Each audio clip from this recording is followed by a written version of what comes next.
Hello and welcome to another episode of Street Pundits. Your boys are back live, direct. We're here again with some fresh new content. I'm here as the usual regulars. So I'll start with you, Nosa. How are you? What are you saying? I'm good. I'm nice to see the guys. Good midweek football. You know what I'm saying? Talk about football again. You hear that? And we got Joe. You're happy this week, innit? Yeah, man. 6-2. We love to see it. Only certain man's clubs can do that. That's all I have to say. Let's move on. Yeah, and I'll move on to Ben. Are you happy? You're not so happy this week. Come on, I'm happy always, man. You know how it goes. Hey, every week, man. Let's go. Let's run it, man. Hey, Ibs, what are you saying? What are you telling me? I'm here, man. Even if my team's not winning, I'm still here. I respect it, you know. You're here, you know what I'm saying? Even through the tough times and the good times you're here, I respect it. I'm here, man. It's you. And we got a new guest. We got Stephen. What are you saying? What are you saying? You good? Bro, man's asking me if I'm good, fam. I'm defeated right now, bro. Man's defeated, fam. I've got to do it, you know. As the host, I've got to do my job, you know. But yeah, obviously I'll come to you just obviously because you're a new guest. Who do you support and like how long you been watching Arsenal for? And who was your favourite player growing up? Cool. I support Arsenal in it.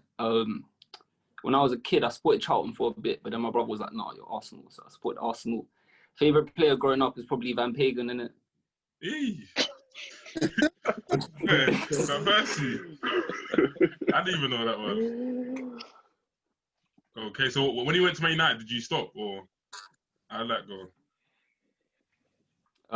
Well, yeah, obviously, man. I mean, everyone knows about that one, didn't it? Like, yeah, I don't know. I can't really say, apart from like maybe Aubameyang, Sanchez, there hasn't really been any players like that.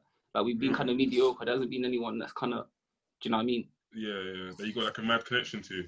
Yeah. Okay, cool. Obviously, I've just got to plug our socials, do the usual housekeeping. So obviously, follow us at Street Pundits on Instagram and Street_Pundits at Twitter. And yeah. Let's get things cracking. Where should I even start? I don't think we should start with the suffering yet. I'll give you man some time in it to let's not too much pain. Let's go to some light-hearted. I think it was quite entertaining game yesterday. Actually, it was a good game. Man United versus Leeds. Man United beat Leeds 6-2 at Old Trafford. Joe, I'll come to you. So like just in. Before the game, people obviously praised Bielsa quite a lot, and they talk about Leeds' team. What was your thoughts going into the game? Was you confident or not? And then obviously, how did you think the game went? At first, I'll be honest. Before the game, I wasn't confident because I know how shaky we are at the back. But as the game progressed and Leeds didn't change their tactics, I knew that there'll be loads of goals in the game, and we've got their better attacker players than Leeds. So, yeah, in the end, it was a good win. Obviously, 6-2. It was a good win. And, yeah, another win. And hopefully we can beat Everton on Wednesday in the Cup and then beat Leicester on Boxing Day. And then we're 2 points. We're coming behind Liverpool. But it was a good performance. McSauce throwing back the years, Zidane-esque. Absolute Zidane. McSauce is a baller, mate. Don't get it twisted. But yeah, Bruno. Oh yeah. Wait. Hold on. Don't just skip out. You're comparing McTominay to Zidane. Is that? No, calm down, fam. That game was unbelievable. But I just want to throw this out to anyone. Does anyone want to hate Bruno Fernandes now as Bruno Pen? Everyday Pen, is it? Or I'm just asking, isn't it? I'm just asking. But yeah. No, he's doing his thing still. He's doing his thing. We're not hating Bruno Fernandes anymore. I like respectful. Sure. Joe's calling out. Joe's feeling confident today, and he's calling out his ups. No, I'll come to you. Obviously, we see McTominay coming to the team and Daniel James coming to the team and actually do quite well.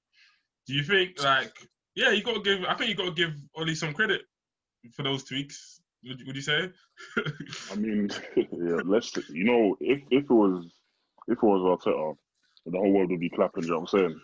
That's what I'm saying. Innit? That's what I'm saying. Why are you sending shots already, bro? What's going on? I'm not throwing anyone under the bus. Even if it was Lampard, you're sending shots. No, even if it was Lampard, they'll clap on it. They'll clap. I'm not throwing anyone under the bus. Arteta was just the first person that came to my head today. That's it. Say no more. Make sure you don't win today, fam. Innit? That's what I'm saying. Likewise with Lampard. Let's say if Abraham is having a good run of games, then he randomly starts Werner up top. People are saying, you know, that was a masterclass or whatever you go by it. But I just think that McTominay, yeah, he showed what he can offer both offensively and defensively. And obviously Dan James is not the most favoured winger in the team, but he showed why he can still be picked in these type of games. Obviously, Pogba wasn't in the lineup, and it looks like Man United don't even need Pogba to play well, in my opinion. Like all the games that they've been turning up, they just Pogba came on at 75th minute against PSG when they beat him 2-1, and he's been made redundant in that team. So I don't know, it's looking very sticky because I like Pogba, but McTominay's playing well. Fred's playing well every time he comes on. I mean, he gets his opportunity, and that just looks like a better unit than Pogba and any other makeshift player they put in. It just looks so makeshift. Like when they put, let's say, Pogba and Matic, it doesn't gel well for me. Even though they won 3-1 against Sheffield, the Sheffield bombed the league. It just does I don't know. I'm a big fan of Pogba, but I think United are playing so well without him. So it's a dicey one, and obviously I'm gonna throw that to Joe because he's a Man U supporter. So Joe, what do you add on that? He's saying that you guys don't need Pogba. I'm not necessarily they don't need them. They just play better without them. No, you don't need Pogba. He's right still. Yeah. We know McTominay will be skipper for Arsenal and take set pieces, so it doesn't matter. You can have Phil Jones if you want as well. You can Jesse Lingard will be skipper. I'll ask you a question. Man, just went, why are you sending shots? Can you not answer a simple question, fam? You just sending shots. Arsenal live in these man's head rent free, fam. Just answer the question, simple, bruv. No, I think there's a place for Pogba. I still think there's a place for Pogba. In the big games, I'm not too sure.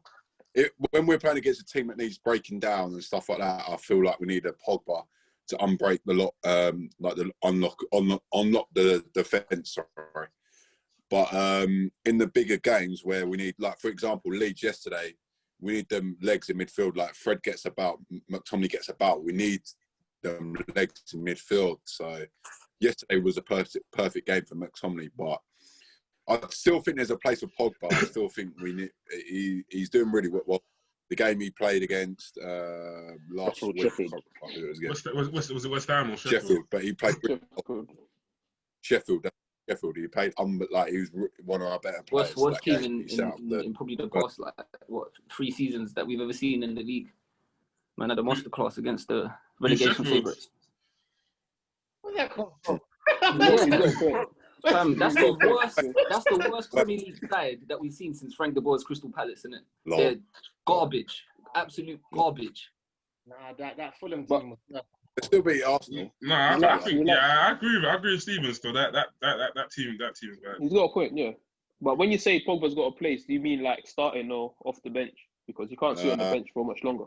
You need as at Man United, you need a big squad because you play in all the competitions. Pogba. So. Will you bench him though? Bench him now. No, when, you see, let's say if I'm Pogba and I'm seeing McTominay and Fred in front of me, I'm just sitting on the bench. I would start slapping people. I can't lie. That's me personally. I'm a World Cup winner. I've won 3 or 4 titles in Italy. You guys are beneath me. That's what I'm gonna say. Literally. Steven, I'll come to you though. Steven, I've got a question. Yeah. Obviously we had Mino Raiola, his agent, obviously come in and say that he's going to move in January, and then he came in and said maybe not, I don't know. But what do you think's next for Pogba? And what would you do if you was Pogba? If I was Pogba, I don't know what I would do. But if I was Oli, or if I was part of the Man United hierarchy, I'd be trying to shift him out ASAP, fam. Because if you man are trying to progress as a team and you need to have a solid unit and a real foundation to go on and start winning trophies, you can't have toxic people like that in the club. It doesn't matter how good they are. It's Manchester United, fam. You can't be having a player dictating the whole club. Think about the legacy that you guys have. He has to go. For me, if I was a Man United fan, I want him gone. Same way I want Ozil gone, innit? No player is bigger than the club, fam, as they say. Exactly. When big players left Man United in the past, they still progressed. The likes of Ronaldo, Beckham, you know what I'm saying? They still progressed. The talent is there. He just needs to find the right team. That's all. Okay. He needs to find the right team. No. And Ben, obviously, I just want to touch on Leeds quickly because I know obviously you're a Leeds, well, you support Leeds like from time to time. Would you say obviously everyone said before the game that Man United they like to counter and they're probably going to counter Leeds and pick them off. Like this was, I think they even asked Bielsa and Bielsa was like, yeah, I know, I'm not too worried. And then exactly how the game planned out. Do you see like Bielsa? Do you think he should change sometimes in big games, or do you see like he should change his tactic, or do you see him changing it or not? What do you think? Let's be real, like when we're watching games and we're seeing like 10 people behind the wall, we get bored, innit? At least he's like bringing a little bit of fun to the Premier League, if you get me. Yeah. Obviously, at the same time, it feels like he's throwing away these games because it seems like he doesn't care too tough. But I still think his approach is good overall for the whole footballing side of the league that we're in. Let's be real. And so entertainment value. Yeah, that's it. Like we need to see good games. We don't want to see boring people sitting behind the ball and just letting the other team attack against them. We need to see attack goals. I want to see some goals. Yeah, definitely a very entertaining team. And last question on Man United, Nosa, Martial. Oh, bro. You missed 2 or 3 big chances that game. I was disappointed. I can't lie. Listen, I was very disappointed. It could have been like 8, 9, 10-0. If you accumulated everyone's chances, but Martial as a striker, winger, whatever you want to call him, should be finishing those. That's just his bed and breakfast, or whatever you want to call it. You know what I'm saying? He should be finishing that. Like simple. That's it. There's not much you can say on that. Ben, what did you want to add on that, Ben? I think Joe said he's got 2 assists. Yeah. Bro, like when your team scores 6 goals and you're a striker, you don't score. Come on, man. You got to get something in there. Come on, surely 1 goal, man. I would have been beefing Bruno for that penalty still. That second penalty, I would have been beefing him for that one. I think there was one game where it was against Leipzig. He gave the penalty to Martial, but why didn't he give the Martial the penalty this time? I was confused. Stats, innit? Bruno, actually, he's a stat man. The Premier League, you can have that. But Bruno's good. He's gonna get double goals, double assists. So like, I don't. What does he want? What more does he want? What more does he want? It's a stat man. That's what he does. He was a goal bonus, isn't it? Yeah, that's what he does, man. That's what he's there for. 100. And in Portugal. Yeah. Just quickly, so I'll come to you. Obviously, Chelsea are playing right now, but I'll just touch you because we haven't talked about obviously Chelsea losing back to back. So, what are your thoughts on Chelsea losing back to back defeats against Wolves and Everton and Lampard's approach to both games? Obviously, evidently, we can see that we're lacking natural wingers. You know, Werner. Like I said it from the jump. I don't see this guy. He's not effective on the wing. Too tough. Like he's a goal scorer.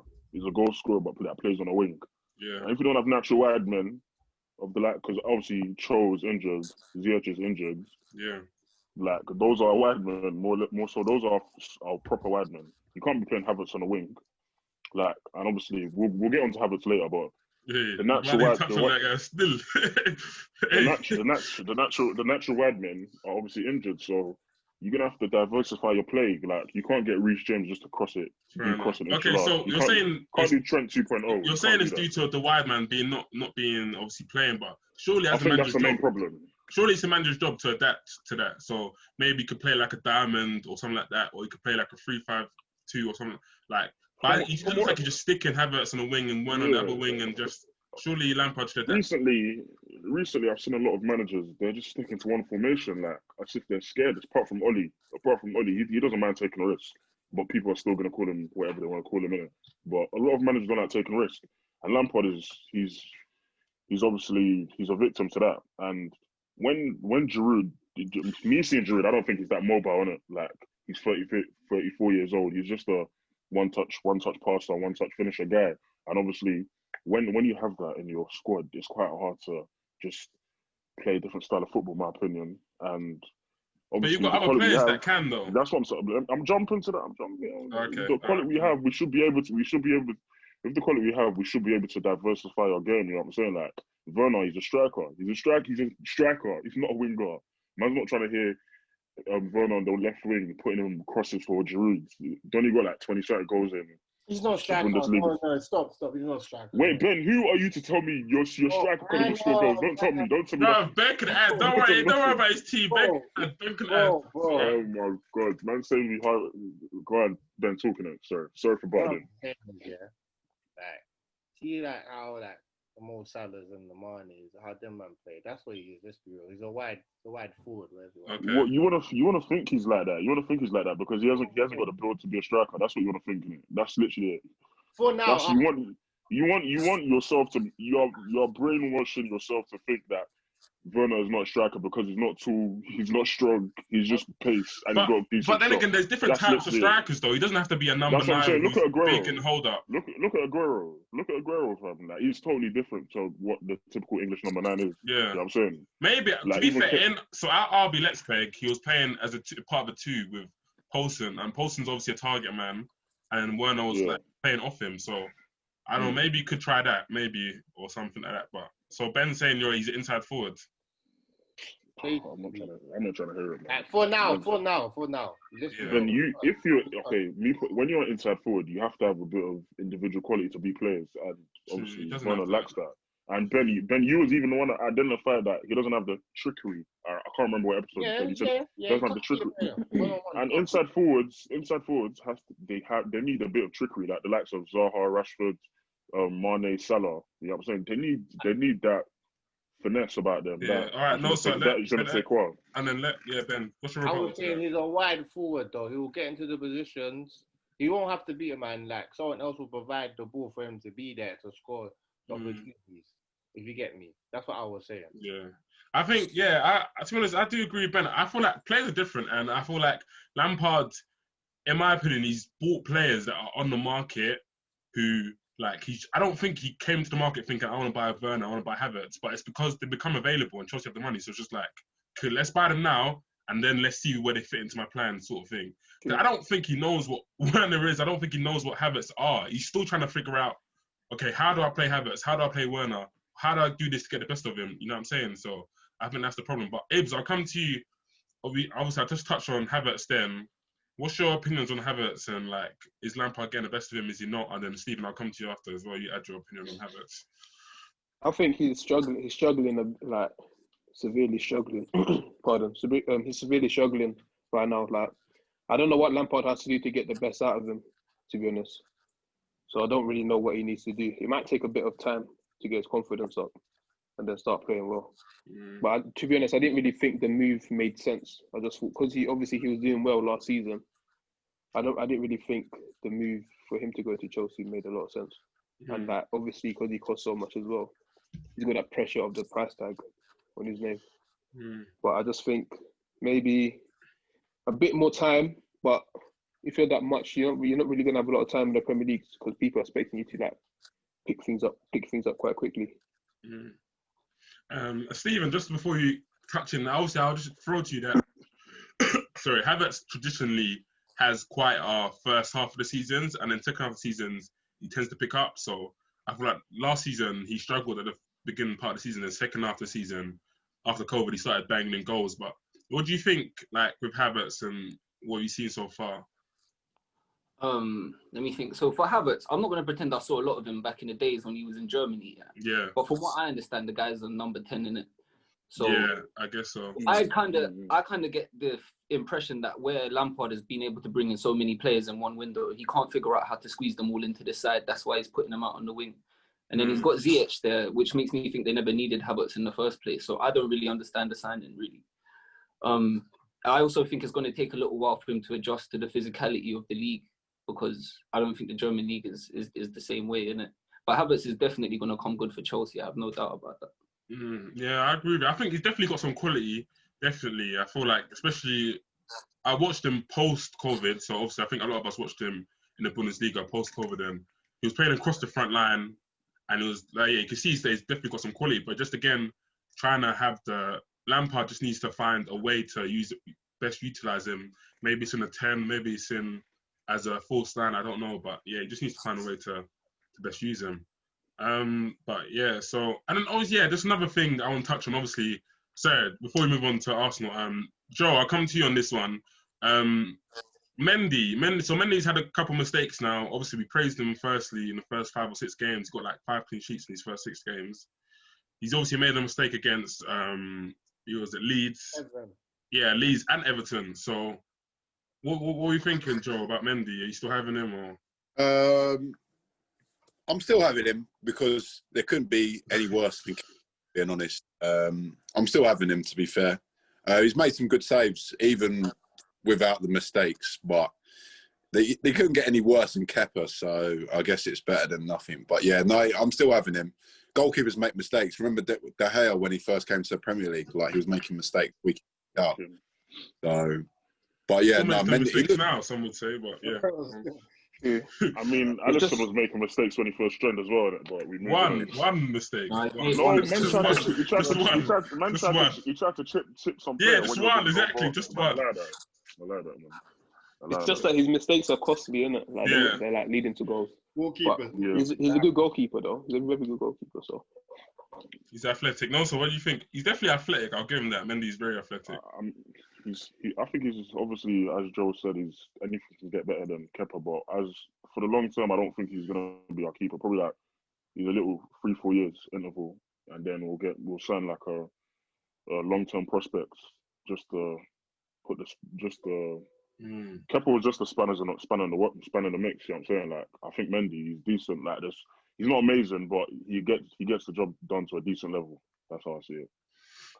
Okay, interesting. All right, no, Ben's eyes are popping out his head. What's up? I thought Kepa was a long term. I think. Yeah, he was meant to be. He was meant to be. We bought him when he was like 22, 23. And like when you buy a keeper at that age, they can last to 15 years potentially. And obviously, but you see, I'm saying Kepa's just been bundles of disappointment. There's not much I can say from that. He's a bigger flop than Pepe. Okay. That's what you said. That's what you said, not me. That's a good segue. That's a very good segue, Stephen. Obviously, we'll move on to the Arsenal game. Obviously, Arsenal, you guys, it's not even surprising anymore. I guess you guys lost 2-1. He's not. He's actually not. You guys lost 2-1. What do you say, sorry? I said it's not even a surprise, fam. Yeah, you guys lost 2-1 on the weekend. Ben, I'll come to you, obviously, the usual. You got to talk us through the game again, talk us through expectations. Obviously, you played Everton. Yeah. I don't think I was thinking that much at the start of the game. I don't know if you can hear me. But yeah, I don't think I was thinking that much at the start of the game. As it started going on, obviously we conceded first. How did we concede? That guy who's your boy, it will be. Holding, innit? No, it's that's not Holding's fault. I don't care what anyone says. No, that's not Holding's fault. No, I never said it was his fault. I said it was him. You asked how he conceded. Oh, yeah, sorry. My bad. But yeah, on goal by Holding. Then they kind of stepped up. You know, you got Ainsley, he stepped up. He won the penalty. Pepe stepped up. I was really scared when he did step up for that penalty. But he scored it fairly enough. Going into half time, thinking 1-1, I'll take this. And then when I say I take this, then something just pops out. You concede again, and then second half was actually better, but still, just no goal threat. Crosses in the box. Bro. Just poor, man. Just depressing, bro. Bare crosses. And then the one time, I don't know why he didn't take off William. I don't know, maybe William has something on him. Because that boy, that guy, bro. That boy does nothing for us. I think near the end he should have put 2 strikers up top, but he decided to sort of what 2 strikers from? We ain't got no strikers, bro. Lacazette and Nketiah, just keep them up to. Nketiah's not a striker, fam. That guy needs to just stay in the under 23s or whatever. He needs to go back to under 18s. I can't lie. There was one chance right at the end where someone fired it across. I'm guaranteeing Nketiah scoring that because he's a box striker. Yeah, I'll give Ben that. Nketiah missed a clear-cut chance in the first half, though. No, man, he's not ready to be the main striker at Arsenal yet. Oh, if anything, we need to sign another one in January, in my opinion. Yeah. Aubameyang is not scoring goals, man. The guy's like 35, bro. He's old now. No, obviously, don't get me wrong. I'll never disrespect him. Yeah? I'll never disrespect him. Steven said it's killed. Steven said it's kettled. No. Like, listen. So this is our striker. So we've got Aubameyang. He's getting old. He's not scoring. We've got Lacazette, who should. Wait, hold on. You can't just say like that. You can't just say Steven. You can't. Wait, hold on. Let's just throw it back. Obviously, hold on. He's the same age as Lewandowski. So what's going on? Hold on. Steven, hold on. Ellen, hold on. Obviously, before I'm speaking it. Go on, say what you're saying. I didn't know this was gonna turn into an episode of AFTV. But yeah, obviously, let's go back on that Aubameyang point because I know that would be quite. What you said was quite controversial. Let's be honest. Obviously, Aubameyang, he's outscored his XG for the last 2-3 seasons in a row. He's constantly got goals. He was literally saving you, man. And now, to call him old, and you're saying that his goals are dried up. Is that what you're trying to say? Right. I'll let Ben. No, he's getting old, yeah. No, he's getting old. But you're saying that is that directly affecting him scoring this season, him getting old? What's directly affecting him scoring this season is the fact that he's being played as a winger and he's being asked to get up and down and he's 32, 33 years old and then you expect. But he was doing that last season though. But he's been doing that. I just think he's not interested. I don't know what's changed between then and now, innit? But for whatever reason, he's not scoring and Lacazette's not scoring. You don't get service. I don't think. You don't get service. No, it's true. You don't get service, but for me, that's it. When you look at his body language, he ain't got the body language of a captain. And he ain't got the body language of a top striker right now. And Lacazette. Cool. Steven, hold on. So what I got from that is that obviously you're trying to say in a more polite way that it's not sustainable for him to play left wing and constantly score. That's what you're trying to say. No, it's not. Okay, cool. And then Ben and Ibs, obviously, I'll come to you, Ben, as well. You look like you disagree with that. What's your rebuttal to that? Obviously, as Joe said, there is no service. But last season, he was playing from the left and he was scoring goals. But I just think that maybe he was trying to. I think maybe he was trying to chase a move then, because obviously he still had a year left on his contract.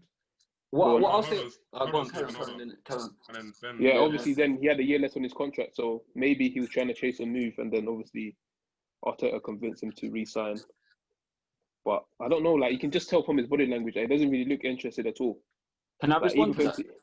Go on. Yeah, go on. Yeah, so all right, cool. So firstly, for the first half of the season, he might have been playing on the wing, but he was playing under a different manager, under a different system. We can see that Arteta's demands on his wingers are to play more defensively than it was under Emery. Secondly, I think he was chasing a move. And I think the main reason why he stayed, and I love Aubameyang in it, but I think the main reason why he stayed is because there wasn't really any better options. That's the reality. I don't even think going to Barcelona would have been a good option for him because they're shit now. So I just feel like that's why he stayed. Okay, and then Ben, I'll come to you. You touched on that point as well on your opinion of Aubameyang. I don't think. Obviously, at the start, you said because he's old. I don't think it's because he's old. Just sometimes when you're on a drought, things just don't go your way. Things were going his way in the last few seasons, and he was just banging in. To be fair, so when the things going away, you'll score goals. Everything was coming his way, like literally. And now teams have clocked. Stop Aubameyang, stop the goal threat. That's it. Like, we've got Arsenal. That's what I think. No, I just think we have no goal threat. It was your original point was right. We do need a goal threat in January, definitely, or even a creator, something in the attacking options. But yeah, bro, like I don't think it's because it's old. To be fair, that's what I think. That's what stuck to me. But yeah. And then Nosa, from the outside looking in, obviously you're not an Arsenal fan. What was the problem? What do you think is the problem with Aubameyang and Arsenal's attack? When I look at Arsenal compared to when Emery was there and now Arteta's there, I believe they were 8th or 9th when he left. Correct me if I'm wrong. Yeah. And Arteta came in, and they're around the same position when the season finished. So, but obviously he won a couple trophies, if you want to include the Community Shield, and that was the sort of redemption of their poor league run. And now they've had a third of the season going. And I just see Arteta. He's not confident in what he's doing. I said Aubameyang and the attack. Why are you going through Arteta's time at the club? But with Aubameyang, I have to associate Arteta. That's it. With Aubameyang, I have to associate Arteta because Aubameyang is He divides opinions, but he's arguably a world-class striker. I don't And think so. when he's, I don't think it divides. that's why I said. I think But some people. Yeah. Okay. Carry on. I'll add after. So go on, carry on. But so like when you look at Emery, okay, the league position wasn't great, but Aubameyang was still scoring goals. He's still scoring goals, and like what Stephen said, you can't expect a 32-year-old going up and down on the wing and expect him to score at least 15 to 20 goals a season. It's just not on, in my opinion. You've got to make the focal point about him. It's still about him, but it's from a defensive unit. And I don't know why a lot of top teams are doing this. Teams like Tottenham, Man United, and Arsenal. Why are they playing it from a defensive standpoint? Like, what are you doing? You're a big team. Aubameyang is a big player. Like, you shouldn't be doing it like that. You should not be doing it like that. Okay, I get it. They don't have that many creative players, but cater to his needs. He's a 32-year-old guy that scores goals. Like Lewandowski, he's around the same age as him, and he's scoring goals every game. Cater to his needs. Like Aubameyang will get you goals, but Arteta's just being, I don't know, he's not being competent enough. He doesn't believe in his own players.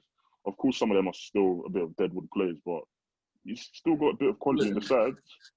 He's got a bit of quality in the side, in my opinion. Like the likes of like Chabelos, he's not a poor midfielder. He's a decent midfielder. Like Partey, they signed like one of the best DMs right now.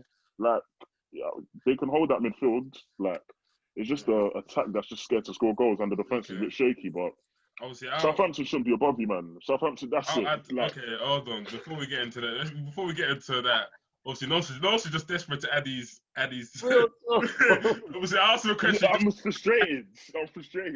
I'll just touch on the Aubameyang point. Obviously, I feel when you start mentioning his age, I feel that's incredibly harsh, to be honest. I feel like his age has got nothing to do with it. It's just in terms of you can't keep expecting a striker to create his own goals. Hold on, Stephen. Hold on. Let me land. Let me land. But I just think you can't keep expecting a striker to create his own and then score as well. Like he's literally, as I said, he's slapping it from about 20, 30 yards, kind of from the left, slapping it. Like it's not sustainable. You've got to create chances for players to score. Like if you look at, obviously, I'll take my team for example. We don't just expect, okay, give it to Mane, let Mane do his thing, whatever. No, we create chances for him. We constantly create chances for Mane and Salah, and that's how they will continue to get goals. Like obviously, you had the first season with Salah. And he had an unbelievable streak. Cool. That's like, whatever, cool. But now we have attack where we have patterns of play. We constantly create, like Liverpool, we score the same goal a million times because we had create chances. Like, whatever the cut, Robertson, I don't know, like Wijnaldum to Robertson cuts it back, Salah goal. How many times we saw that? We saw that same goal every single game constantly. That's because we have patterns of play and we create chances. And I just feel like it's unfair for you to like, you're basically just putting a Aubameyang out there and just be like, cool, let's just try and get a goal for us, try and score, like, please. But you need to have patterns of play and have ways to create chances for your forwards. Like, opportunity, you're not creating chances, that's what I think. But yeah, what did you want to add? We're struggling to create chances, but I would say in the past maybe 7 or 8 games that he's played the full 90 minutes, he's had maybe 1 or 2 clear-cut chances that he ain't taken. But he's not getting a lot, though. So when he does get him, it's hard to take them. He's not getting hardly any, like, he's not a robot, man. You know what I'm saying? I don't know. But yeah, Stephen, obviously, I'll come to you. Are you Arteta in or Arteta out? Simple as that. Because we don't know. I'm not Arteta out purely because if you get rid of this manager, you have the same problems, isn't it? The problems are so much deeper than the manager. So much deeper. That's why we saw the same thing with Emery. When Emery first came, we thought he was a god, fam. This guy went 27 games without losing. What happens with these players is they get the new manager in, they get a breath of fresh air, new style of management, whatever.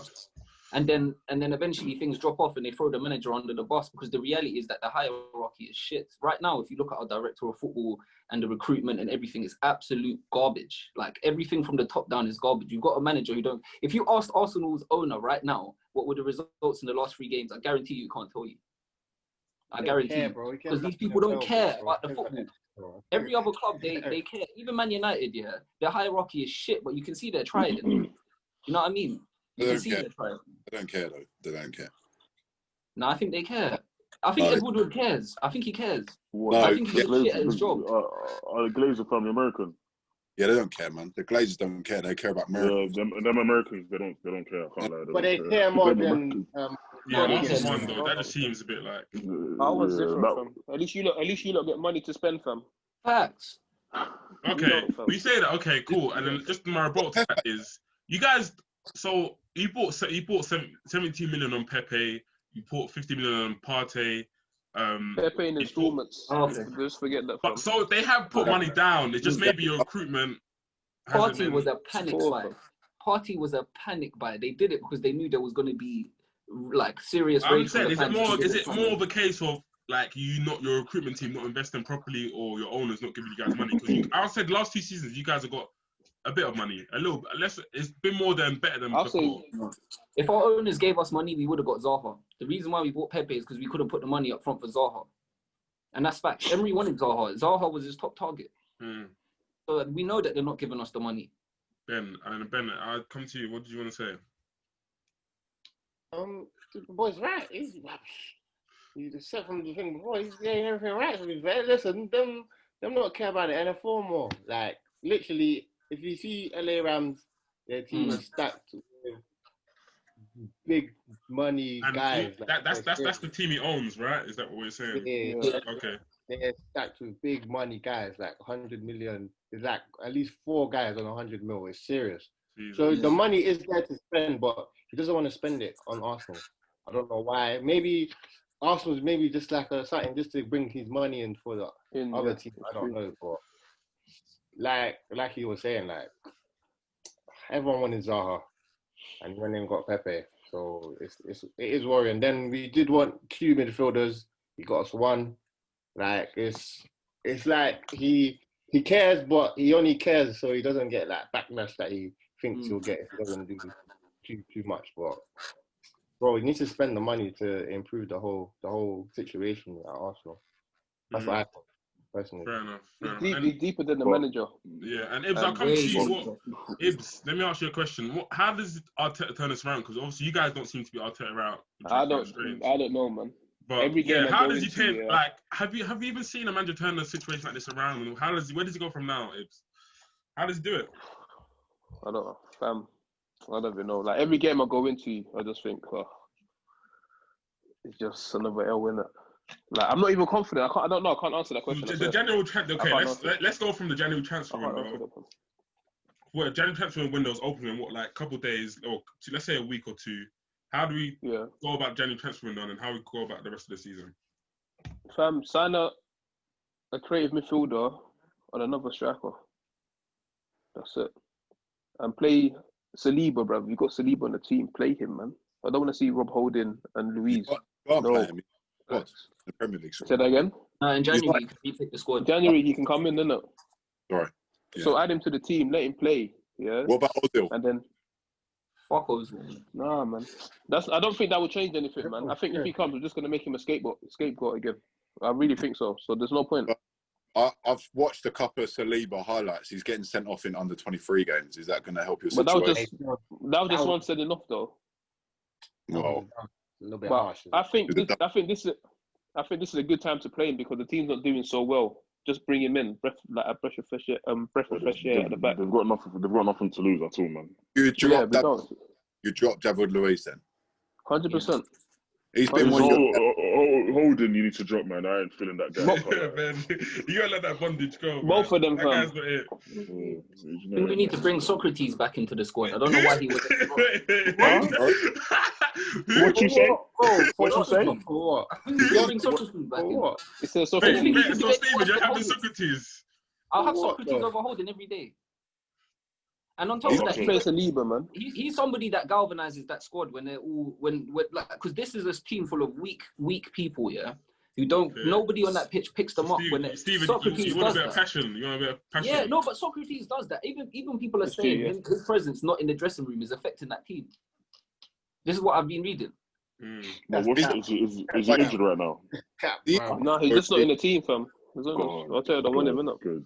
Yeah, I don't want him. Say that again. Socrates. Is he still there? Yeah. Yeah, but he's not playing him, innit? Okay, you can have Phil Jones. You can have Phil Jones if you want. No, we don't want them. Just play Saliba again. But obviously, I just think, obviously, from the outside looking in, obviously, I probably don't know as much as you guys about Arsenal, but outside looking in, I just think you can't turn this around, boys. I'm sorry, you got to let the guy go. I've never seen anyone come back from 15th and turn this around like this. And the thing is, I liked what Arteta was doing after so the post lockdown. I liked he got you guys more structured. He looked a lot more better defensively, and he looked good.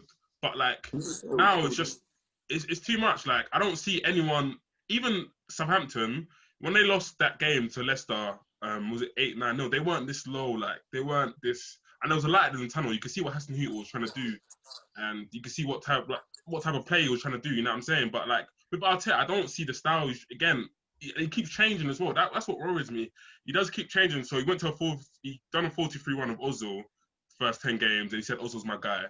Then took him out the team, went to a 3-5-2 or whatever, and then changed. Now he's changed back to the 4-3-3, and I just feel like I got to put the blame on him. When you keep playing Xhaka, you keep playing Bellerin, you keep playing like you put Lacazette in the 10, you put Willian in the false 9. Like these are your decisions, man. I know the ball is not right, the ball is not great, but I've got to hold you accountable for these decisions. Like 100%. Like I'm sorry, like I know he was under Pep. It looked good, like he could talk well, but fam, these are his decisions. No one's forcing you to play Xhaka. No one's forcing you to play these guys. Like 100. I agree with you. Like man's playing Bellerin after he's doing stinky play. Like what is going on? And the thing is, he's still going to play Willian the next game, fam. I don't want to see Willian in my team no more. But yeah, man. I know Ben touched on my point. I don't think you will agree with my point. What do you Ben's an Arteta guy, fam. Yeah. Bro. No, I'm just like, if we do get rid of him, cool, we get rid of him. Yeah, where'd you go? Who you gonna bring in? Okay. Do you know what? I knew he's gonna say this. So I think if you go hold on, Ben. I knew he was gonna say this. So I think if you go to Rodgers, trust me, I know Rodgers. Rodgers has a big ego, a big bloody ego. This guy, if you come to him and say, look, I know what happened at Liverpool. You want your name as a top manager, come to the side, we'll give you money. Rodgers will go. Rodgers will 100% go. 100%. But we're not going to give him the money that he wants. Fam, we're a stingy club. I know Rodgers wants to be known as a top manager. He will go on. Rodgers is a cheap option, fam. 100. Like when they say coach though, or you got Rafa Benitez to steady the ship, whatever, something like that. Hassan Hutel, Hassan Hutel's a good manager. Great, Allegri. I don't and when you had the opportunity to get when you had the opportunity to get a good manager, you got for Arteta. That just shows what the club is about. When they had the opportunity to get manager, Arteta's a good manager. He's just inexperienced. I don't care if he's actually. We don't know if he's a good manager. If he's someone's little bro, you don't know that. I believe in what I've seen from him. Okay, all right, cool, Stephen. What have you seen? What have you seen? What have you seen? No. When I watch Arsenal play, I don't expect us to win, but I don't expect us to go out and concede. Wait, hold on. When you watch Arsenal play, you don't expect you to win. What's going on there? I expect us to lose 1-0 or draw. I never expect us to get smashed 3-4-0 like I did with Emery. That doesn't happen no more. That don't happen no more. You're losing. You're on the worst. We're losing because our attack is shit. Look how weak this midfield is. How can we beat? Look at losing. Yeah, losing. It's true. Losing is losing. Okay, all right, Stephen. So Stephen, obviously, hold on. Let Stephen talk. So in terms of Arteta, so you're saying you see light at the end of the tunnel. Is that what you're trying to say with Arteta? Or I think if there's a light at the end of the tunnel, it's going to be 2 years away. Like, it's going to be a very long process, but you can't keep chopping and changing managers, changing football styles, changing the style of recruitment, changing the profile of player that you're signing, like what Man United did for so many years. And now they're only just kind of finding their feet. And even then, Ollie's not going to be the guy to take them where they want to go anyway. I don't want us to be one of them clubs that keeps doing that. And the thing is, we will back like Arteta because we know that him and the board are on the same page. And in January, he's probably going to sign like 2-3 players and maybe things will get better. I don't know. But is it just from a neutral fan? From a neutral fan, that I can see that. Well, I'm not negative. I like Arsenal sometimes. You're the capo of the life, bro. Yeah, that's why I'm wearing it. That's why I'm wearing capo today. Anyway, as much as you're saying that, I don't think it's good enough for Arteta to be 15. Arsenal are a top club. They was winning titles when you were growing up, and you're seeing this 15th. Like that's contention. Like, it's not healthy. I don't care what you say. Oh, it's the board, this, that, and the other. If you're a competitive manager, you'll still be linking around top 8, top 10. You're getting me mixed up now. I'm not saying that Arteta No, chill. I'm not saying that Arteta is going to take us to the heights, but I'm saying changing managers is not going to fix anything. It's not going to fix anything. So what I'm saying is, as long as we don't get relegated right now, I think we just have to ride this one out. I'm not going to lie to you. Ride the storm as a top. Okay, when you're Hey, 15th, when you're top,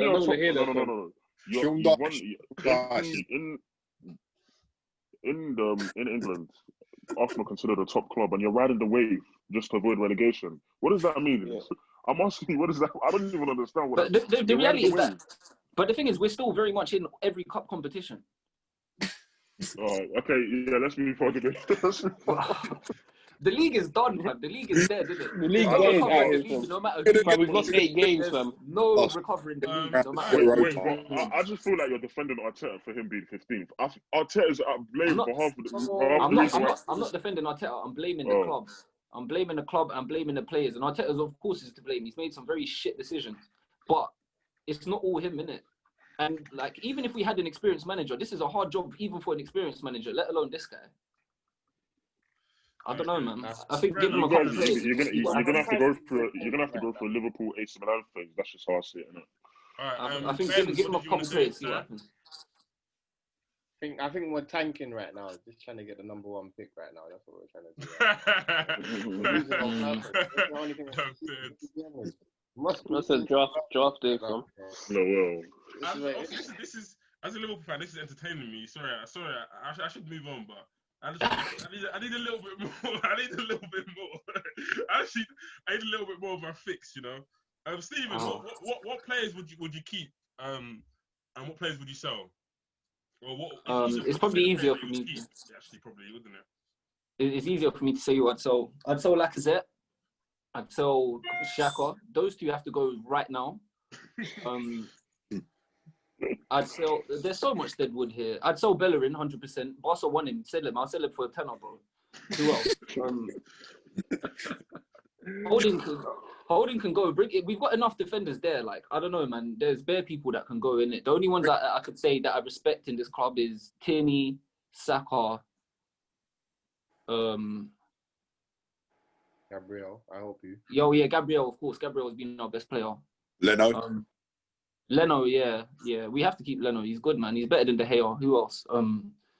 You can have Jesse Lingard on a free transfer if you want. We don't want them. Yo, stop giving us your players. We don't want them, fam.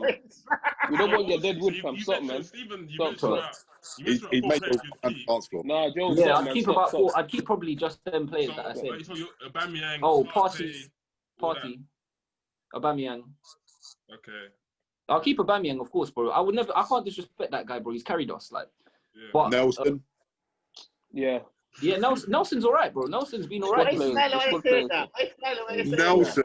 Oh my God. Nelson's been all right this season. No, Nelson's been all right this season. He's the only, he's one of the few wingers that we have that can go past someone. William can't do it. You've got 3 wingers. Just to give reason, you've got 3 wingers. Free. And yeah, so that's about it. And Pepe as well. Pepe, what's your thoughts on Pepe? No, Pepe, man. I want it. You see, he's like Arteta. I want it to work so bad. I really I want it to work, man. But I can't. We can't sell him anyway. We wouldn't sell him anyway. So I'm not gonna say sell Pepe. There's been too much dirt on his name. I want him to prove the people wrong, fam. But it doesn't look like it's happening still. I can't lie.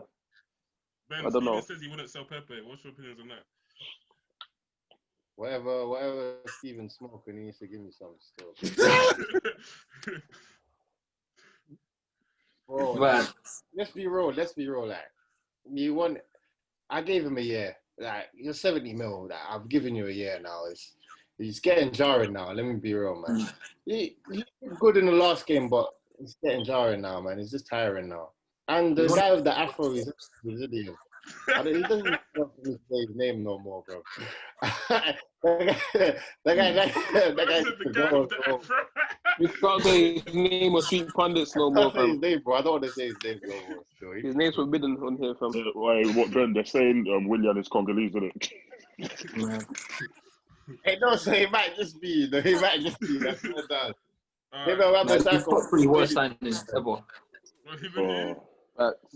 Sako must be training together, bro. Interesting. They must be. It's interesting. Interesting. Um, But adding to that, I think the high price, high value players is going to be a common theme when they don't perform. Likes of Havertz, Kepa, Pepe, they're not performing and they're high value players around 70 million mark figure. So it's going to be a common theme of the Prem. So just get used to it in a next couple of years. That's what I'm saying. Okay, cool. I think I've got my fix of Arsenal suffering. That was a good segment, guys. Let's just move on to Catch us next week, fam. Catch us next week again. We'll give you more, bro. Let's move on to some happier things. Obviously, you got my team, got the champions, doing what we do. Obviously, Nosa's face for this one still. Oh yeah, obviously we played Nosa's second team. Nosa's one of Nosa's favorite teams. We beat Palace 7-0. I said, oh yeah, okay. I don't know who that is, man. Ben, well, Ibs, I was at football, so I didn't actually watch this game. So, could you guys just talk us quickly, give us a quick summary of? I watched the second half, but I didn't watch the first half. So, Ben or Ibs, can you give us a summary of what you watched in the game? I didn't watch the game. Oh, the Ibs, did you watch it? Yeah, I watched a bit of it. Yeah. Like, Liverpool scored quite early on, I think. Like, yeah, Minamino, 3 minutes. Yeah, if I'm right. Yeah. Yeah, but like, I think Liverpool started well, but like, getting into the first half, they kind of like backed off the pedal a little bit to the foot of the pedal, sorry.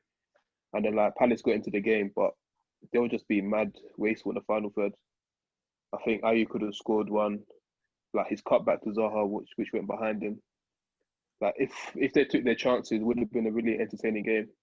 But obviously, Liverpool don't let you off the hook, so if they get chances, they're gonna always tuck them away. So I think that first half where Palace away from they took their chances, it could have been a different game. Definitely, yeah. I was watching. I tell you what, I did watch. Hey, hold on. The Tottenham one. Hold on. And that boy Curtis Jones. Oh my God, he's silky on the ball. I say that now, boy. Hey, I'm starting to like him a lot now. To be fair, I said that to you guys. He's got this like arrogance, this like I'm the man. Give me the ball. Like when I was watching for the Fulham game, we didn't do that. Obviously, we draw that game. We didn't do that well, but he looked like he was on the ball and like, give me the ball. I'm gonna make something happen. Like he has that that I don't want to use the word, but like he has this hero ball about him where like it's like you see how Gerrard used to be back in the day where it's like all you man are rubbish, give me the ball. Yeah. Like he thinks that he can make things happen.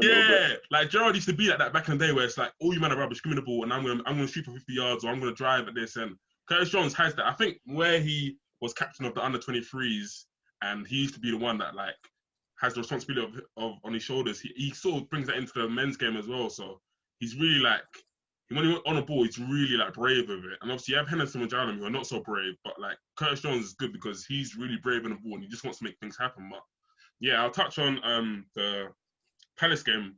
So yeah, as I was saying, Ayew did.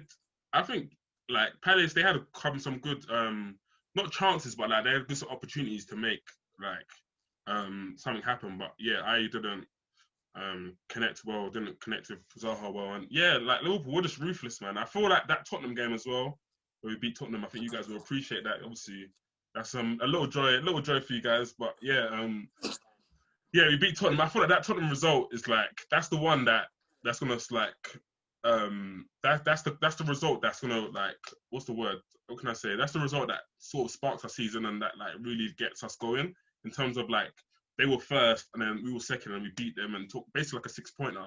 And then now it's like hopefully can we go on a run? Can we go on like a 10? Obviously this league's really close, so I feel like if any team goes on like a 10-game run, that's it. You're probably gonna be far. So I'm saying so like if we can go on like a good run, build a gap between us and second place, then we'll do well. But yeah, I just want to touch on our forwards and stuff like that. Like, it's good for Mane to get a goal as well. He's been in a little bit of a goal drought. And Firmino, Bobby's back. Bobby, after a little goal drought, obviously certain guys are comparing him to their Lacazettes and, Stop, man. Leave us alone, guys. I'm sorry, but guys are comparing him. But hey, Bobby, I feel like Bobby, his all-round game is just when he's like that, it's brilliant, and you can see he's got the confidence. Like that first goal, he takes it in, good touch, and then he shoots the no look. That's prime Bobby. That's prime Bobby. And yeah, man, he had a really very good performance. And Ben, obviously, you got a keen interest in Takimo Minamino. Hey, my guy, I'm happy he started. I'm happy he scored. He's proving the manager wrong. Listen, he's leading the ship for Japan, man. Shout him out, man. What are you laughing for? What are you not laughing for? Shout out Taki. Taki also he bought for 7 million, doing his thing. But yeah, and the one person I did want to touch on was, I thought it was quite funny. Like, I feel like with champions, they have this like sort of attitude. And when Mane got dragged off at like, not dragged, he got substituted off at like 57 or 58, he was mad. Like, he was fuming. Like, how dare you bring me off? Like, are you mad? These men are rubbish. I could get goals. Like, how you dare? Like, I need this. Like, I need my goals. And he was just fuming. And obviously, he came on, Salah came on, and Salah got 2 goals. And there was one shot where I think Firmino got substituted, and Mane was substituted. Firmino was happy. He got 2 goals. He was smiling. And then Mane was just like, he was angry. He was angry, like, yo, I need my stats. I need my stats. But yeah, one person I do want to touch on as well is Salah. That guy is just an animal, man. Like, obviously, he must have been angry, didn't start. And then he come on and just got 2 goals and assist. This stat machine. And I said earlier that this season that he's going to be up there player of the season. But I think he's generally going to be up there player of the season. But Stephen, what's your opinions on Salah? And he does divide opinion. Some people don't seem to give him the praise that he deserves. But yeah, what's your opinion on Salah? The people that don't praise him are just haters, isn't it? In my opinion, since he's come to the league, he's been the consistently best player, and I don't even think like that should even be an argument either. Like, bro, look at what the guy's doing, and he's even been able to still carry you guys to wins despite the fact that you've had all these mad injuries to your defense. But I think that's just the mentality of the club as a whole. I think when you guys win a Champions League in a league, you go out and you play like, we're not losing. How can we lose? No matter who you've got injured in it. I think you guys will win the league again this season easily as well. When is Van Dijk back? He's up for the whole season, isn't it? Yeah, he's meant to be, but he's posting recovery videos every day. I don't know. He might come back beforehand, you know. Giving a bit of foreplay there, fam. Whoa, pause. But yeah. I don't know, if you guys were ever going to have to drop points, it would have been now, and you haven't in it. And to be honest, even with the Tottenham result, like, no one was ever worried about them being title contenders anyway. They've got their eggs all in one basket with Harry Kane right now. If Harry Kane gets injured, they're fucked. He's creating goals. I didn't know we were sorry for this pod. I swear down, man. Yeah, we don't have a no serum pod this, but Stephen. Oh, my you're giving us good content. Do your thing. You're giving us good content. Do your thing. Yeah. Nah, I don't know, man. I don't know. I think you guys are clear, man. I think Man City right now, they need to readjust. They've signed so many new players. Ruben Diaz is probably going to be the best defender in the league, though, with that being said. But, okay, with Van Dijk injured, yeah, okay. I agree with you. Okay. But yeah, I don't know, man. I don't know. I think it's John Stones, to be fair. He's come back in. Stop. Stones. Stop. I beg. We need to stop doing this favoritism. Stop. Hey, leave this thing. You know, I don't see like why Pep kept him out. Maybe he got him a little. Hey, what was the question though? Because we're getting mad off topic, fam. Yeah, I went. So you asked about Salah. I was talking about Salah. Yeah, no, Salah's the best player. Man, come and see, fam. And then also, I wanted to ask you, Nosa, what happened, mate? What happened to your club? What happened? What's going on, fam? We lost 2 games in a row. Like, I mean, we're playing against West Ham right now, so I don't know what you're talking about. We're not talking about Chelsea. We're talking about Crystal Palace, fam. You know what? I was at football as well, so I don't know. I can't talk about that. I was at football as well. I can't talk about that. I can't talk about that. Cool. All right, we'll move on to Tottenham. Joe, I'll come to you. Tottenham, they lost against Leicester. Are Tottenham having a blip, or is there something we should be concerned about or worried about? I think it's the backlash of when Tuesday's result against Liverpool. I think they wasn't really the performance on Sunday was terrible. Like, it was just lackluster. I think it's a little blip. I think they've got a good squad. I feel like they'll come back, but maybe they've dropped too many points. They're gonna have to start winning ASAP if they want to win the title. But they have got a good squad. But they did look lackluster on Sunday, and Leicester did play really well as well. Just to mention that as well. So yeah, we'll see. We'll see. And if I come to you, so obviously people make about Mourinho's sort of tactics of being defensive or playing on the counter. Is that sustainable to win the title, playing on the counter, or do you think he has to change it at some point?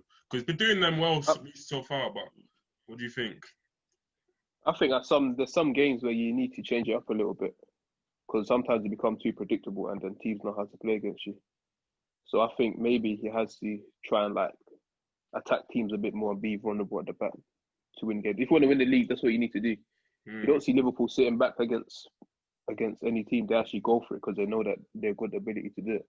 So it just means that he needs to trust his players a bit more to attack teams a bit more and go for it. But as Joe said, it wasn't good. They didn't play well yesterday at all. But hopefully they can pick it up. Well, I hope not anyway. So yeah, Nosa and Ndombele got hooked at halftime. What do you think? That wasn't his fault. I don't think that was his fault. If you watch the game, I watched the game. With a team like Leicester, you need to hit them. You need to hit them hard. You can't be sitting back and you want to claim you're a top team. Like if you want to win these big games, and to prove that you're the best, you have to go at them with You're saying you're saying it's not his fault, but he keeps constantly getting substituted at 60 minutes, 65 minutes. Who do you think? It's Mourinho? It's Mourinho. Why doesn't he trust him to play a full 90 minutes? Listen. Let me tell you something. You see, when Mourinho was at Chelsea, yeah, Oscar used to get substituted for Mikel at 60th minute, no matter what. It's a solidified substitution. Before it's already made, isn't it? Yeah, it's already made. Solidified substitution. He's probably told him already you're coming off 65 minutes. And what I'm saying, when Kane is dropping so deep, what does that even mean? It needs to stop sometime. Okay, it works time to time, but Ndombele needs that space to create the balls in through for Lo Celso. For whatever reason, I don't know why Lo Celso's on the wing, innit? And Son, you know what I'm saying? Kane, we know he can work his way through the midfield, but he's not a midfielder. He's not no natural midfielder. He's not a natural midfielder where he can just drive through, beat players. He's gonna have them 50-yard passes. He's gonna do time to time to Son. But as you said, it's not sustainable. You can't have Kane be dropping every time and then you expect to beat a team like Leicester. Leicester are a team. They're top 6 team. They have swapped their position with Arsenal. They're top 6 team. Forget the traditional top 6. They're top 6 team. You can't argue that because they're top 6 teams. Tired of you using my team like this, man. Stop. But you know you're the truth because you have nothing to defend against that. Top 6 thing is a myth anyway, man. It's garbage, man. Because you're not there. You're not in the club. You're not in the club. Anyway, We're top 15. We're top 15, fam. We're top 15. All right, cool. Let's. Yeah, let me move. There's one point that we could all agree on. I take my hat off for this. Hey. Stephen, Bell's dusted. Bell is dusted. That boy is finished. If he comes back to bite me on the ass and does a mad thing, hey, so be it to him. But I can say it. That guy's dusted, man. He's finished. Stephen, what's your opinions on that? Yeah, I don't know, man. He's collecting his paper and he's happy in it. And I think that's all that really matters. He's much happier than he was in Spain. I never expected him to come back and light up the league anyway. I think it was only really Spurs fans that did. I don't know. At this point, what is he adding, Ben? What is he adding to Tottenham? What do you think? Because physically, just not quite there, does he? The winning mentality that Ty talked about before, that stuff, in the dressing room, guys, come, we need to win this game. One of them ones, look at passion. I think that's what it is. He's won trophies. He's been around the block. He's been with Real Madrid. He knows how to win a trophy. That's what Ty was screaming. That's why they got him apparently. So maybe that's what he's adding to the squad because he ain't playing. Let's be real. Yeah. He just when he came on yesterday, he doesn't add anything. And the thing is, what's worrying is he's lost that burst, so he can't even beat his man anymore. As a winger, you need that ability to be able to beat your man. It's a quick, you know what I'm saying, a quick little burst because you need to separate. You need to get space to get your shot off. You know what I'm saying? You can't even get that space to get your shot off anymore. That whole it's just gone from his game. So I think unless maybe it could be due to with fitness and maybe needs to get a bit fitter or a bit sharper, and maybe we'll see. And how many months do you give him to get a little bit fitter? Come on, let's be real, man. He hasn't started games in a row though. If you want to be honest, he hasn't started many games in a row. Yeah, he needs to be beacon. But I don't know, as for now, he doesn't look great. One person I did want to get our opinions on is Stevie Bergwijn. I don't know how you get his Bergwijn. That's he's a baller. Stop butchering these people's names. Real talk. It's every week as well. Just butchering people's names, bro. Anyway, yeah. So obviously he missed 2 big chances against Liverpool, and he got taken out of the team against Leicester. Nosa, I'll come to you. What's your opinion on Stevie? I'll say just Stevie. I don't want to put his name. Just Stevie. I'll give context. Hold on. I'll give context. So he came into club in January, and he started off well. Those goals against Man City, and then he got injured, I believe, and then came out of the team. And he came again after COVID, started well, scored against Man United, then again came out of the team again. But now he's back in the team, but he's more doing like a defensive role now, and he's not really putting on numbers anymore. Like, what's your opinion on Stevie? The drip god. They call him the drip god, you know what I'm saying, on social media.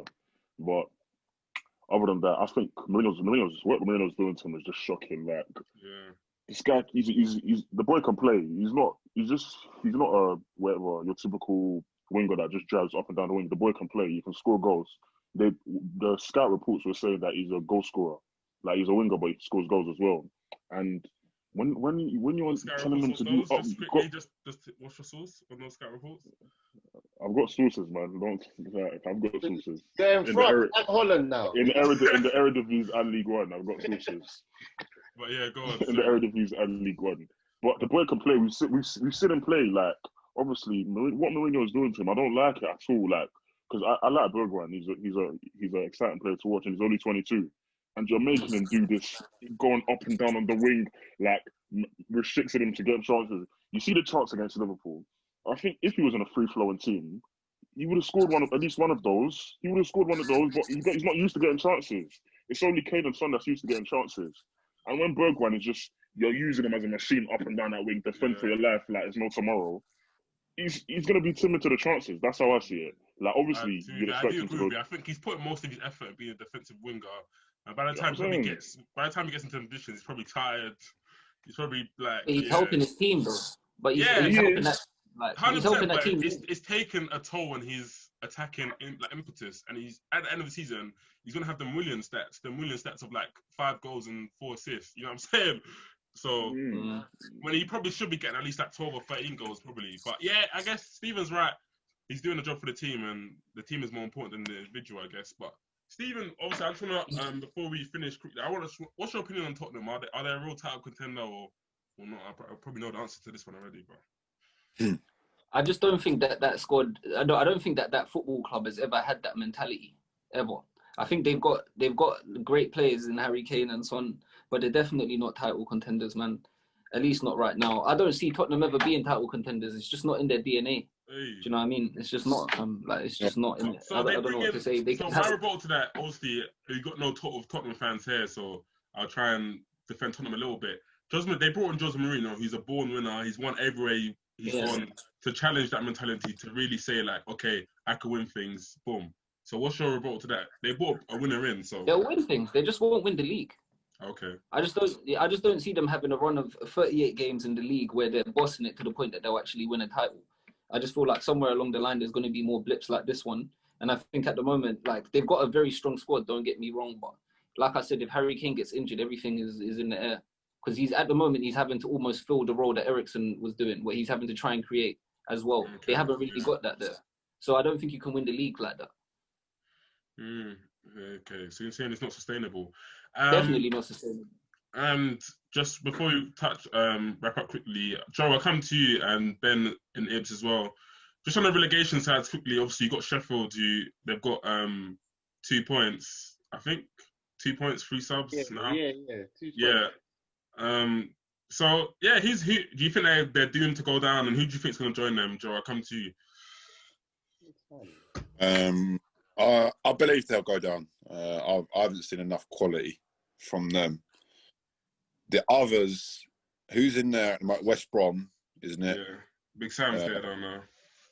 Yeah, but he's trying to play channels in 2020. Like, come on now, man. Come on, man. I'm trying to play on the channels. the channels. Oh man, you lot killing me, fam. But no, West Brom I can see going down as well. They should have stayed with Village. And then who else done it? Fulham have looked decent recently. I'll be honest. They've looked decent. You got Brighton and you got Brighton and Burnley. Oh, Arsenal as well. Arsenal. oh I was yeah. waiting for that. I was waiting for that. I knew that was coming. Oh, I think. Ben and Ibs, who do you think's going down? Yeah, thank you for airing that one.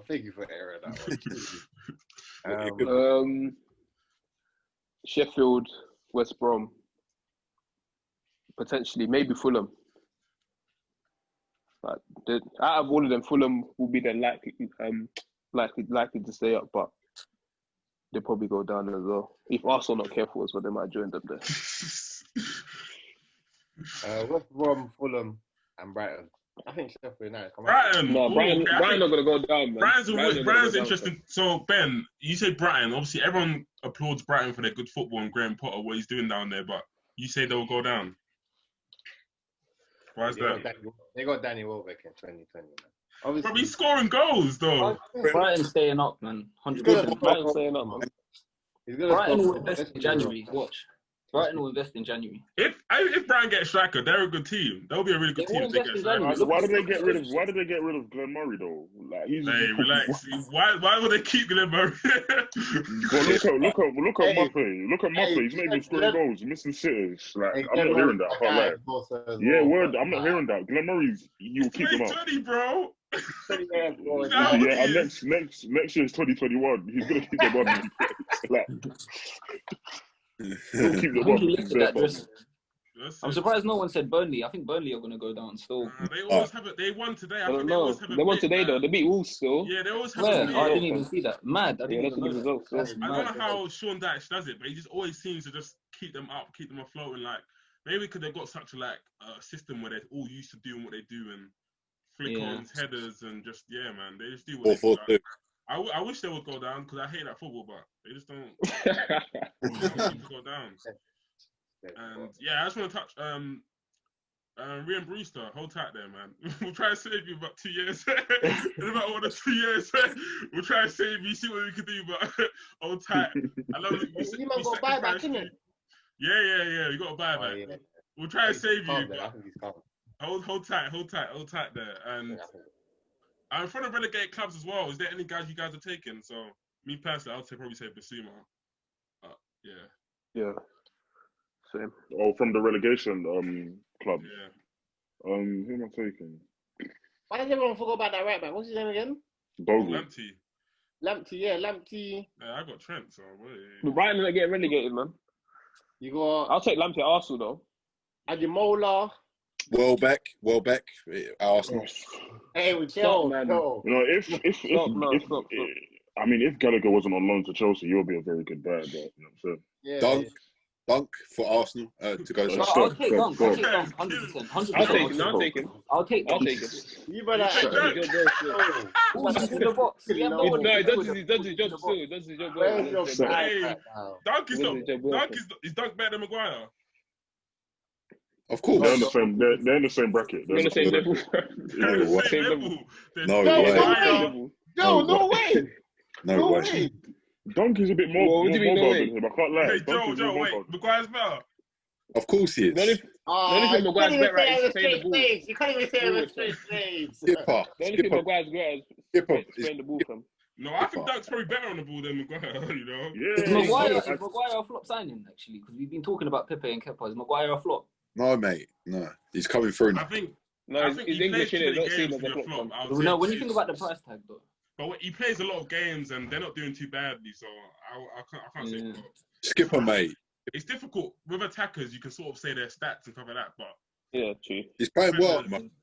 He actually is. No, he's not. He is. Except the Leipzig game, one game. You can have one bad game. But okay, cool. All right, cool. Yes, it's been a good pod. Stephen, thanks for having you. You've been brilliant. But, Do yeah. a drop them with Nosa, please, bro. Yeah, get him on more. Get Stephen on more, please. I want to butter him more. Do what you need to do there. My contract is just running out. My contract is running out as well. So yeah. Hey, Tell Peter to fund you, fam. Hey, one more thing. Yeah.